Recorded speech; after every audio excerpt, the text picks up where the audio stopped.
Salam Persvet. Halo Sobat Suara Satwa, kembali lagi bersama kami dalam podcast episode 6. Nah Sobat Suara Satwa, di episode podcast kali ini kami akan membahas seputar kuliner khas Bali, yaitu lawar plek, tradisi yang bertahan di tengah risiko keamanan pangan. Nah, pada kesempatan kali ini kita akan mendengarkan pandangan langsung dari narasumber hebat kita. Beliau merupakan Profesor Dr. Hewan Inengah Kertabesung MSI. Sebelum kita berbincang lebih lanjut, perkenalkan saya Zaza dan saya Lala. Selamat menyimak obrolan podcast Suara Satwa kali ini. Tangkap suaranya, siarkan ceritanya.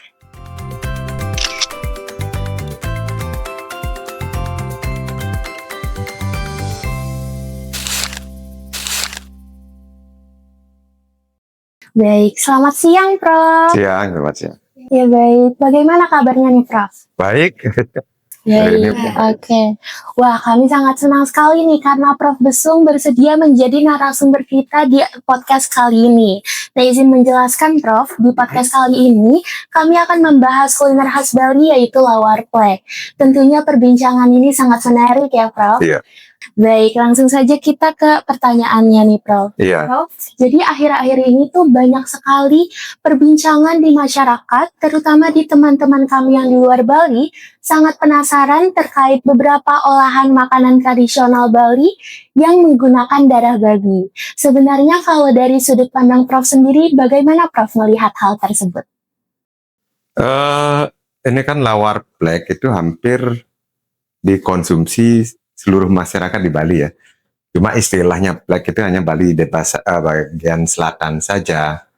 Kalau Bali di timur, Bali utara itu mungkin cukup dengan lawar saja. Dalam hal ini, kalau saya cerita dari sisi ilmiahnya saja ya. Jadi bukan dari sisi sosial budaya atau agama gitu. Jadi pada dasarnya lawar plek itu dari awal tidak terlalu bermasalah. Tidak terlalu bermasalah. Masalah itu muncul ketika sekitar tahun 2017-an lah. Begitu muncul kasus penyakit streptokokosis pada babi. Nah, itu baru muncul. Nah, pada saat itu sangat heboh sekali. Tidak hanya terbatas pada lawar gitu. Bahkan konsumsi babi pun saat itu bermasalah gitu. Di orang takut mengkonsumsinya sampai di beberapa instansi mengadakan demo makan babi, dianggap aman. Nah, seperti itu misalnya. Wah, berarti memang terjadi hal tersebut tuh baru terjadi di akhir-akhir ini ya, Prof? Ya, akhir-akhir ini saja. Sekitar 2017-an lah itu. Karena begitu kasus itu ditemukan, kasus streptokokosis kan 2017-an. Kalau berbicara mengenai keamanan pangan nih, kalau berbicara mengenai keamanan segi keamanan pangan, mungkin masyarakat nih masih banyak yang belum tahu nih Prof, mikroorganisme seperti bakteri, virus dan juga parasit seperti apa yang ada di darah babi ini nih Prof. Ini ya, pada dasarnya darah dan organ itu kan kalau yang sehat ya, itu steril. Pada daerah babi maupun organ yang sehat steril. Tidak hanya terbatas pada babi saja atau di Bali saja konsumsinya. Bahkan beberapa negara pun biasa makan daging mentah kan. Masalahnya di sini kan budaya kita kan berbeda. Tingkat higiene kita itu terhadap keamanan pangan juga berbeda. Itu yang bermasalah.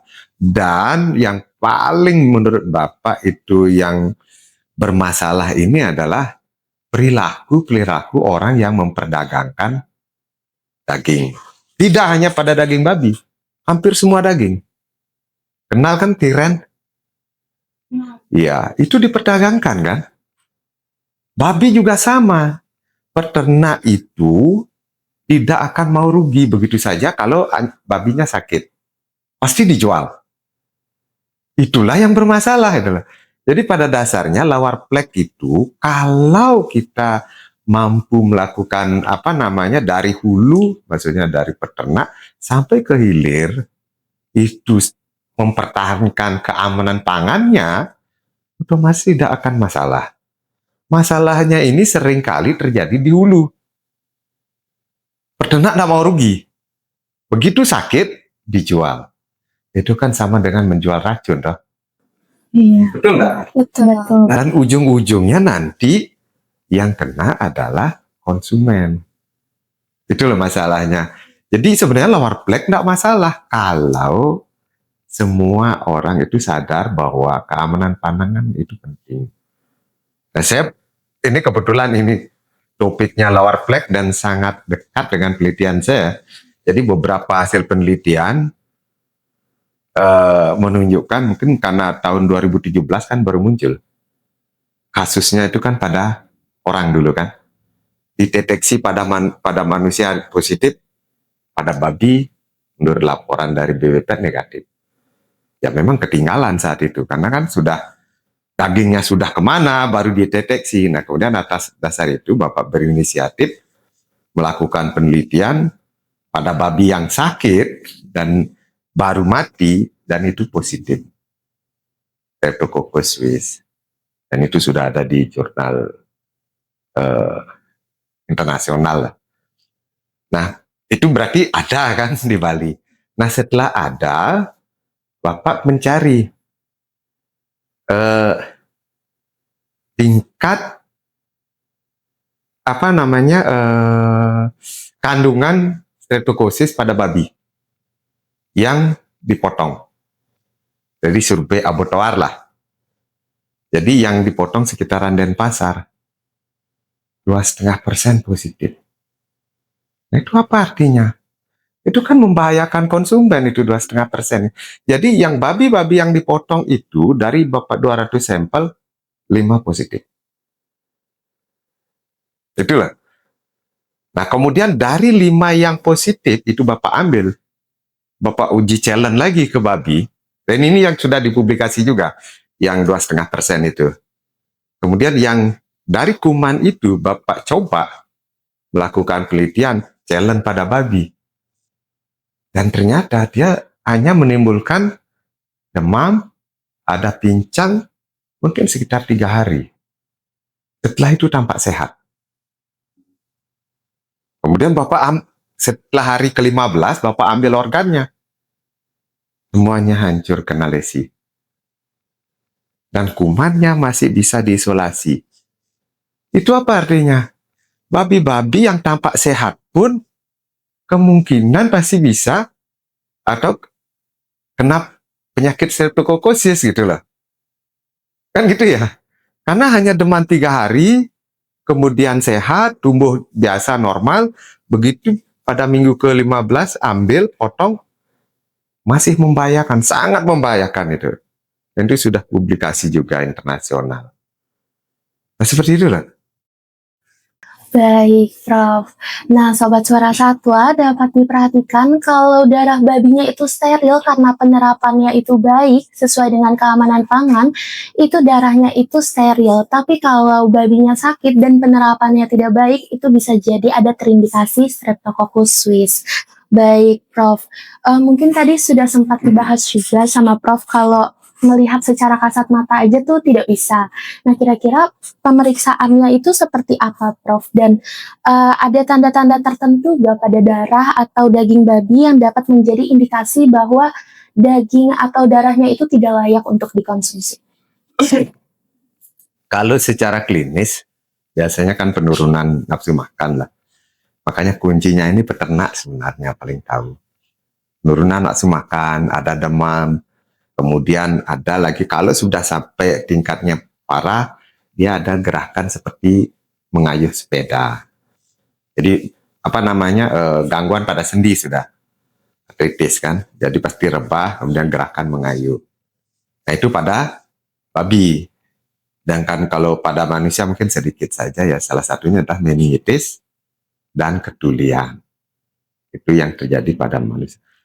Dan ujung-ujungnya banyak yang berakhir kematian. Itu pada manusia. Nah, kalau dari penelitian Bapak yang hanya seperti itu, sangat sulit. Sangat sulit, karena secara subklinis bisa terjadi, dan itu membahayakan. Jadi kuncinya adalah, pertama, biasanya pada saat sebelum dipotong. Jadi peternak yang paling tahu. Jadi mungkin kita memberikan penjelasan kepada peternak bahwa menjual barang yang sakit itu membahayakan, itu melanggar hukum gitu lah. Kan itu perlu, termasuk juga yang lain lah, termasuk ayam dan lain sebagainya. Pak itu kan melanggar hukum. Dan kalau nanti terbukti pasti kena sanksi hukum kan. Itu perlu mungkin ditekankan. Kemudian yang kedua itu adalah melihat bahwa dipotong pada tempat-tempat pemotongan yang ada pengawasannya. Ini kan kalau babi itu kan sangat sulit dideteksi di mana dipotong. Mungkin sekitaran Denpasar, Bapak cari sampel di mana rumahnya di Denpasar Utara itu yang agak bagus pasti potong babi gitu. Dan itu tanpa pengawasan kan. Jadi bagaimana organ-organnya yang biasanya kan ada pedaran-pedaran di dalam organ itu yang bisa mengindikasikan bahwa itu tidak sehat. Jadi itu yang mungkin bisa membatasi gitu. Nah itu khusus untuk Streptococcus, tapi kalau untuk yang lain kan itu ada di daerah pemotongan juga bermasalah nanti, di perjalanan juga bermasalah, ada kontaminasi karena daging itu adalah kaya akan bahan-bahan pangan gitu loh. Kita suka, bakteri pun suka. Jadi itu perjalanan juga kena. Setelah itu di pasar lagi kan. Kalau pasarnya seperti itu, setelah itu baru di rumah di pengolahannya. Itulah distribusi itu yang harus diperhatikan sehingga kalau Streptococcus lebih cenderung karena infeksi. Tapi kalau ini di luar, kan bisa terjadi karena kolibasilosis, misalnya E. coli, kemudian juga virus RSE juga bermasalah. Kemudian ya kalau di Bali mungkin tidak ada Brucella, kalau di luar Brucella juga masalah. Leptospira juga terjadi di sana dan Salmonellosis. Itu yang E. coli dan Salmonellosis yang tinggi cemarannya. Dan itu suka gitu loh pada daging. Itu biasanya bakteri-bakteri cemaran. Berarti tidak selalu saat kondisi saat sehatnya aja dan kondisi saat hidupnya aja harus dipastikan. Tapi perlu pengawasan, pengawasan lebih lanjut ya Prof ya, saat distribusinya, saat penjualannya juga. Baik Prof, mungkin saya mau nanya, mohon maaf. Di masyarakat juga masih ada anggapan bahwa basa genep dan darah babi jika dicampurkan itu dapat menciptakan sifat yang antiseptis. Menurut Prof itu adalah hal yang mitos atau ada penelitian ilmiahnya nih Prof? Penelitian ilmiah ada, beberapa ada. Cabai, kunyit, kemudian beberapa bahan rempah-rempah ada. Itu kan terbatas di laboratorium. Ya, jadi kalau dia bahan-bahan itu pada jaringan yang hidup, seperti babi, ayam, kan belum ada. Tapi secara terpisah, misalnya kita ambil bakterinya, kita uji, ya memang iya. Tapi ini kan dalam organ hidup. Mau nggak kalau kita makan kepedesan gitu sehingga bisa, ini kan nggak mungkin gitu loh. Ya, maka dengan demikian mungkin bisa menurunkan. Tapi kalau prinsip dari itu kan menghilangkan harusnya 100% loh pada jaringan hidup. Nah itu kayaknya tidak memungkinkan dengan bumbu seperti itu. Tidak memungkinkan. Kalau kita mungkin meja, kita lab dengan cairan cabai, mungkin saja. Karena kandungan-kandungannya kan ada kurkumin dan lain sebagainya. Bisa. Tetapi kalau jaringan hidup pada darah, pada jaringan-jaringan dari beberapa organ, sepertinya itu tidak memungkinkan. Karena belum ada penelitiannya itu. Baik, Prof. Berarti memang kalau di jaringan hidup belum ada penelitiannya ya, tapi secara untuk penelitian kalau di skala laboratorium sudah, ada. dan katanya menekan belum cukup loh. Iya baik. Iya kan beda. Berarti memang bisa, cuman tidak sepenuhnya bisa ya, Prof. Baik, Prof. Kalau dari sisi kesehatan manusianya nih, Prof, apakah ada penyakit tertentu yang dapat menular dari babi ke manusia melalui produk olahannya ataupun darahnya nih, Prof? Kalau cemarannya sudah tadi, itu melalui perantara babi kan sudah tadi, seperti misalnya coli, salmonella, kemudian dan juga kalau tempat lain Brucella, kemudian apa lagi ya? Leptospira itu bisa, itu cenderung bersifat cemaran ataukah dengan infeksius, tapi yang paling banyak itu karena infeksinya. Dan infeksinya juga kalau misalnya babi itu terinfeksi, cenderung zoonosis. Jadi cenderung kena. Yang paling tinggi biasanya paling ngetop ya ini, Streptococcus suis paling tinggi. Streptococcus yang lain tidak begitulah. Zoepidemicus yang tahun 2096 kalau tidak salah, tahun 1996 yang merebah di Bali tidak menimbulkan sehebat dari Streptococcus suis sekarang ini. Dan laporan kasus Streptococcus suis pada manusia sangat tinggi. Bapak sering kerjasama penelitian dengan staf di Fakultas Kedokteran, sangat tinggi. Itu yang terdeteksi mungkin lebih banyak. Gitu lah. Jadi termasuk juga virus herpes E.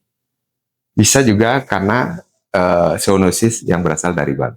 Baik, Prof. Berarti memang banyak sekali penyakit zoonosis yang bisa menular dari babi ke manusia. Contohnya tadi ada Streptococcus suis, terus juga ada E. coli, Salmonella, dan juga lain-lainnya nih, Prof.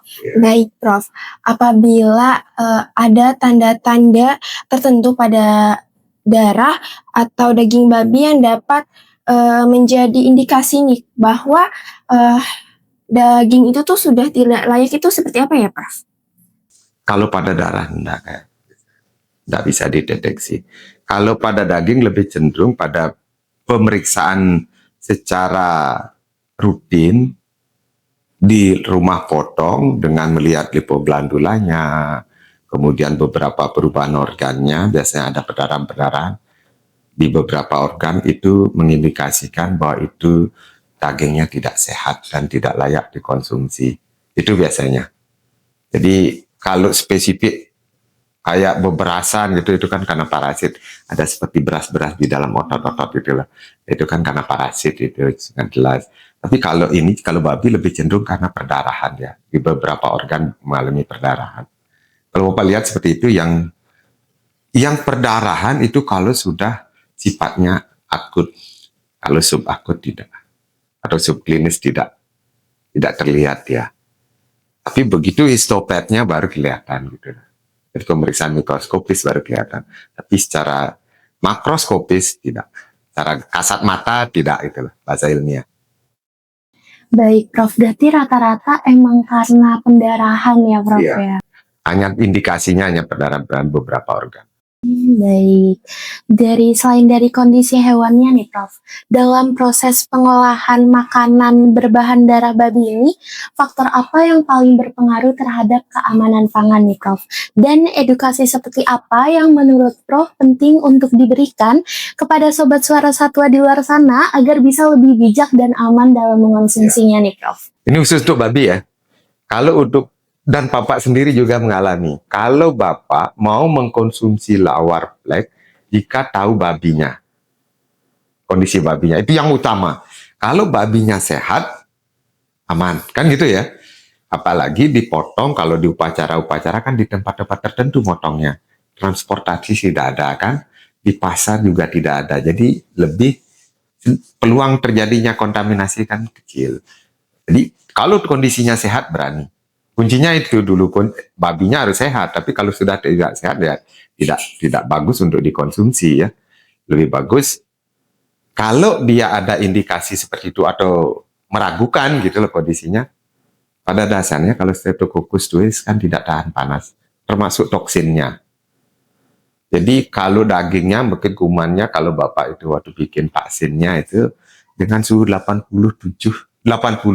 derajat Celcius sudah mati, bahkan lebih rendah 70 sudah mati kumannya. Kalau toksinnya mungkin sekitar 100 derajat itu sudah rusak. Toksinnya namanya swilisin. Yang kuman itu menghasilkan toksin itulah yang berbahaya gitu loh. Tetapi kalau masalah konsumsi itu bukan toksinnya, kan kecil dia kan. Yang paling masalah kan kumannya. Kumannya bisa berkembang di dalam tubuh, baru di dalam tubuh menghasilkan toksin. Jadi kalau amannya dari konsumsi daging babi itu, kalau kita tidak tahu riwayatnya, dimasak. Jangan memakan lawar plek, atau boleh makan lawar plek, ya darahnya diganti gitu loh. Apa pakai ganti? Buah naga mungkin kan sama merahnya gitu loh.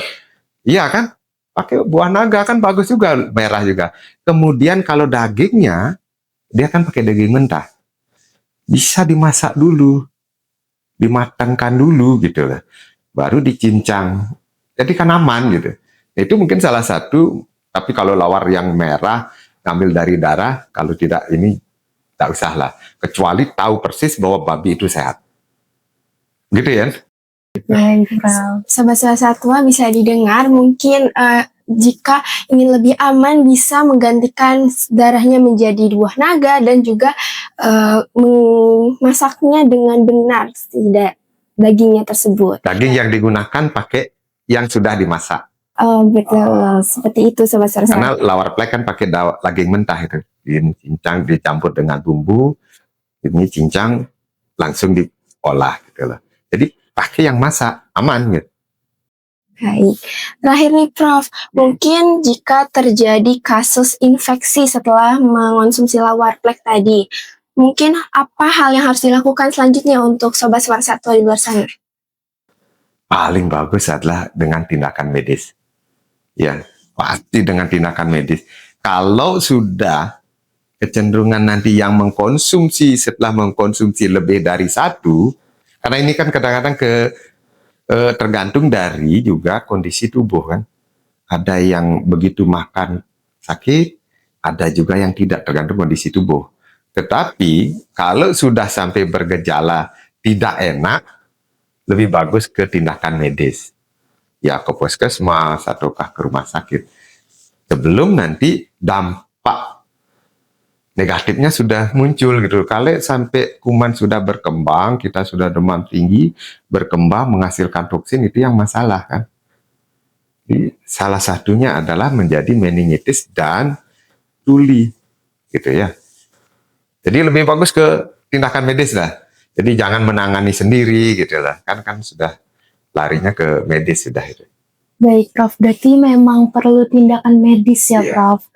Baik, Prof. Terima kasih banyak, Iya. Prof. Sung, atas wawasan baru dan pengetahuan baru untuk kami semua, dan pastinya untuk Sobat Suara Satwa di luar sana.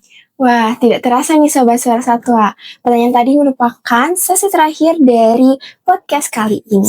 Oh iya, Prof. Mungkin untuk penutup, Prof bisa memberikan closing statement untuk Sobat Suara Satwa di luar sana?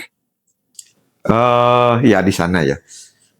Baik untuk masyarakat veteriner maupun di luar veteriner yang ingin mengkonsumsi makanan-makanan apapun itu, pastikan itu adalah berbahan dasar yang higienis dulu dan bersumber dari sumber yang sehat agar kita aman semuanya.